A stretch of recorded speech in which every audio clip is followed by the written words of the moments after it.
sinking deep in quicksand, and as each day passes, it is only getting worse. Just 4 years ago, following his breakout hit with over 200 million views on YouTube alone, North Carolina artist Morray was one of the most buzzed about upcoming names. It's like you smell the best food in your life, like, what you looking at? This right here, bro. However, these past 2 years have been the complete opposite in terms of success for Morray. Along with having not dropped a project since 2021, it has now also been over an entire year since Morray even released a new song. With many fans left to wonder what happened to Morray, simply by looking at his recent tweets, it seems to be a tale of an upcoming artist falling victim to the cutthroat music industry. But as we're about to see, the truth behind Morray's disappearance is much deeper than meets the eye. 4 years ago, Morray thanked Marshmello's manager, Moshe Lisi, for, quote, saving his life and signing him to a record deal. However, today, here in 2024, Morray lists the same guy as the one responsible for his downfall. Just like his music career, though, Morray's life has already seen plenty of ups and downs. Prior to superstar DJ Marshmello's manager calling Morray's wife's cell phone to offer him a contract, Morray was simply a young kid who was always finding himself in trouble. Born and raised in Fayetteville, North Carolina, also the same place that J. Cole grew up, with a father that was abusive then left, and a mother who was always working to survive, Morray's childhood was by no means easy. I was the only child, so my mom really had to work a lot, so she couldn't give me the things that, normal people would have. My homeboy JJ, I was losing weight. He used to give me his skinny jeans because that's all he had to give me. That's chubby with skinny ass jeans. So. Morray and his mother bounced around living from basement to basement. But although he grew up singing in the church choir and was actually a smart student on A's and B's honor roll, as he says, being the chubby kid who wouldn't take any shit, Morray was constantly getting in fights outside of class. However, at the age of 12, his mother had enough and decided that they were going to pack up and move to Lebanon, Pennsylvania. By basically starting over fresh, his mom thought that moving to this small city of only about 25,000 people would help Morray stop his aggression. But instead, the complete opposite happened. Feeling like a total fish out of water in this new strange place, Morray resorted back to what he knew best, fighting. Morray got in so many fights in just his first month of 6th grade at this new school that he was kicked out of the district before even the second month. I'm from Fayetteville, North Carolina, so I'm a little country. These city is disrespectful. Now I gotta understand, okay, that's what you do, so now I gotta get my hands up because I'm fighting every single day. But in addition to fighting, it was also in Pennsylvania that Morray was first introduced to rap music. After making friends with the local hip-hop collective, it was then that Morray really discovered his true passion. I'd go and hang out with these dudes that just did music, Morray says. I'd just sit with them and listen to them rap, and the music would calm me down. Music has always been my outlet, but I didn't know how to use it until I got older. Once he got older, following a rough 6 years in Pennsylvania, Morray and his mother decided to return back to Fayetteville. Having now, quote, learned from himself and his previous mistakes, Morray was determined to turn his life around for the better. I got a girl pregnant and ended up having my first son. That's what made me realize that I'll never let him see me this way. I did whatever I had to do to stay afloat because I had to show my son how to be a man. However, due to the fact that at this time in 2014, Morray was still yet to even record his first song, he was left to work numerous day jobs to support his family and new baby. From everything including construction to call centers to even a pork processing plant where he had to cut intestines out of pigs, it wasn't until his wife's birthday in 2014 when Morray was inspired to record his first song. I was 21 and was just getting ready to move out of my mom's house. I decided to write my wife a birthday song and post it on Facebook. That was July 26, 2014. I remember that day like the back of my hand. That was the day I started taking music seriously. I was like, yo, I'm happy now with her. I'm stable now. I got a car, I got a house. Well, I got so much to stay. Let me try to follow my dream now. Heavily inspired by Drake and his ability to mix both singing and rapping, as Morray specifically lists Drake's 2009 mixtape So Far Gone as one of his all-time favorites. Combined with the years he spent as lead gospel singer of his church choir, this all helped influence Morray's unique vocal style and melodies. Despite music being a good escape for Morray, though, his early songs he posted on SoundCloud would only gain a few hundred streams, far from enough to make money off of. But little did Morray know that one day in the beginning of 2020, after having just lost his job at a call center, while also now having 3 kids to take care of at home, something his wife told him really opened his eyes and changed his approach to music. And she was telling me, what this could be better, this could be better, it was making me so tight. So I said, let me write a song about me and try to see what happens. I went in the bathroom, smoked our last blunt on me, didn't even care, locked the door, and I wrote QuickSand. Moray's wife understood him better than anyone, and knowing everything he'd been through in life, she encouraged him to make music that was more personal, stating that people want to hear something authentic. So that is exactly what he did. Rolling his last blunt, Morray then went into the bathroom and wrote the song that was about to change his life forever. But as we're about to see though, QuickSand would also be the song that led to his record contract with the same person he now claims is destroying everything he built. Now I have Chime with Spot Me. They can cover you up to $200 in between paychecks with no overdraft fees. Join me at Chime.com. Boost your revenue and drive growth with Google Ads. Reach high-value customers across... That led to his record contract with the same person he now claims is destroying everything he built.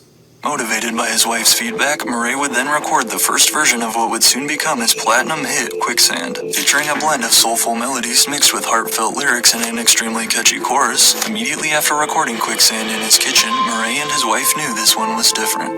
QuickSand's the first song when I really combined them both. It was like, I could do both to see what happens. And I think that's what the problem was. It was either I wanted to be a rapper or I wanted to be a singer. And when I realized I could do both, so I do both. But while Morray knew that the track had potential, he also knew that he needed a music video to go with it. And with money already tight, he then enlisted the help of this guy, Jax of North, who had actually worked with Morray at the same call center. And Jax of North would then shoot the music video for free for his former co-worker. However, after first posting the QuickSand video on his YouTube channel in March of 2020, it did not initially blow up much at all, only gaining about 1,000 views in its first month. And while at the time Morray thought that was great, QuickSand now sits at over 215 million views on YouTube. All thanks to a surprise phone call his wife received out of nowhere. One random day in April of 2020, while searching down a YouTube rabbit hole, Mo Shalizi stumbled upon the QuickSand music video, and instantly captivated by Morray's vocals and personality, despite the video again only having 1,000 views, Mo Shalizi saw the potential right away.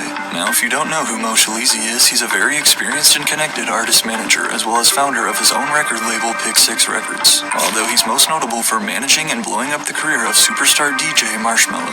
Essentially all these artists are brands now, you know what I mean? And it's like, how do you build that, brand awareness for the artist and, bring value and stuff to the brand as a whole as a manager? As soon as Mo stumbled across QuickSand on YouTube, though, he immediately started trying to get in touch with Morray. However, there were just a few problems. At this point in 2020, not only had Morray lost his job at a call center, but then his own cell phone service had also been discontinued. Not to mention he had just spent his last paycheck on gas to drive and see his father-in-law who was awaiting a kidney transplant. Understandably, as Morray states, I did not give a single fuck about music at that time. But yet Mo Shalizi was persistent and kept trying. I tried hitting him up on Instagram when he had like 500 followers and got nothing. Mo told Vice about first discovering Morray. Found his personal Facebook, there was no answer. Eventually though, Mo was able to get in contact with the videographer who shot the QuickSand music video, Jax of North, who would then send Mo Shalizi Morray's wife's cell phone number. I fuck with boy, like the fact that he picked me at a time where my phone was off, I had no job. Wow. We were in a different state. I just was really trying to figure out the next move, and the move plopped in my lap. At the time in 2020, Morray called it, quote, the best call he had ever received. However, as we'll see in a second, he now regrets picking up that phone. Prior to Mo's phone call, Morray was seriously considering never recording another song. But after finally linking up, they agreed on Mo Shalizi becoming his first manager, as Morray would sign to Mo's record label, Pick 6 Records, and the two got right to work. He said, but I really want to get behind you and push you as far as I can. If you're willing to work your hardest, I'm willing to work behind you. However, the first thing Mo Shalizi did as Morray's new manager was actually delete the QuickSand music video, along with the rest of Morray's previously released songs, since he never really had the money to get his early tracks properly mixed and mastered, not to mention QuickSand was again originally recorded in Morray's kitchen. Mo Shalizi knew that the song needed to be professionally reworked in order to meet industry standards and really blow up. So, after re-recording the vocals in his studio with Mo in LA, although he was concerned about losing the few thousand streams the music video had gained, Morray trusted Mo and his team as they made the decision to re-upload the video with this better quality audio in October of 2020, which I think it's safe to say that Morray's trust paid off. That pressure off me, you feel me? And then all of a sudden, I wasn't focused on finding a job, I was focused on writing music. And all of a sudden, now I'm in LA, I recorded all these songs. Now all of a sudden, QuickSand got 100,000. I'm like, what the f*** is happening? This shit amazing, comments fellow Fayetteville rapper J. Cole under Morray's post. My boy got a hit, says fellow Shalizi group superstar DJ Marshmello, along with more mainstream cosigns from DaBaby and Jay-Z, who included QuickSand in his official 2020 title playlist. Plus, of course, some help from TikTok. The success of this single would help land Morray his first major record deal with Interscope Records, in a joint partnership with Mo Shalizi and Pick 6 Records. And at first, everything was going great. No cap. Thank you to Interscope, Big Six, my fans, family, everybody involved, because we did it. It's just so dope to be on a winning team with Pick 6, and then to add a powerhouse like Interscope to the mix is truly an amazing blessing. To keep his momentum rolling, Morray would then drop his debut project and first release under Interscope in April of 2021, a 14-track mixtape titled Street Sermons. But the year was just getting started for Morray. After landing a huge feature on J. Cole's 6th studio album, The Off-Season, on the track My Life with 21 Savage, still Morray's best performing song on the charts, peaking at number 2, Morray would then join Cole's 2021 off-season tour as an opening act, giving him yet another massive cosign and opportunity. My first time linking with J. Cole, he flew me on the PJ to LA. I don't tell the story a lot. My bad, big bro. He came out. He walked on the plane. I'm like, nah. Boy walked up with the messy dreads, bro. I'm talking about, I said, this is really cold. That same summer, Morray was also named to the 2021 XXL freshman list in one of the weaker classes, alongside artists like Pooh Shiesty, 42 Doug, and Coi Leray. From a troubled past to a promising future, Morray's story was the definition of the American dream. It all made perfect sense, recalls Morray of his come-up. Pick 6 Records and Mo Shalizi, that's my guru. I go to him whenever things don't make sense, and he always makes everything make sense. I honestly can't thank Mo enough for saving my life. That's my squad. Yeah. Loyalty is super big to me. However, while Morray and Mo Shalizi's first 2 years of working together were about as successful as they could have imagined, the next 2 years, though, played out like every artist's worst nightmare. F the label, F the CEO, they F them all, Morray tweeted. Despite building all this momentum, as we now see, 2021 would go down as the peak of Morray's music career, and as of the time I'm recording this, the year of his last music project. The following year, 2022, saw Morray release a string of singles, including Still Here featuring Corday, although none of these tracks were anywhere close to the success of QuickSand. Then came 2023, after only officially releasing one song the whole year on streaming platforms with a track called High Life featuring Lil TJ in March, still released under Interscope and Pick 6 Records. It has now been over an entire year since Morray has dropped new music. In addition to the fact that, again, his last project was over 3 years ago and he has still not dropped a debut album, many fans have been left to wonder what happened to Morray. Well, these past few months he's finally been revealing his side of what's going on behind the scenes. Being held back by labels and contracts, all I want to do is release my art, Morray tweeted in March of 2024. I got so much music to drop. Ask the effing labels why I can't. Ask the effing label why it ain't coming out. Ask them why they bullshit. Being held back by the ones I started with is crazy. Just know I got some to get off my chest. Clearly we can conclude from these recent tweets that Morray and his label have been beefing behind the scenes. More specifically, the one he started with Mo Shalizi and Pick 6 Records. To confirm this is true, we can see that not only do Mo Shalizi and Morray no longer follow each other on Instagram, while Mo still follows literally every single other artist signed under Pick 6 Records, but then we can also see that the official Pick 6 account doesn't even follow Morray anymore either, despite him still being listed in their bio, still listed on their website, and again their account follows literally every other artist signed to the label but Morray. Unfortunately, we don't know yet exactly what went down behind the scenes, but it's no secret that Mo and Morray are no longer on good terms at all. Perhaps it was creative differences in the two wanting to take his career in different directions, or maybe it was something more personal. But as it appears, Morray's label has basically shelved him and is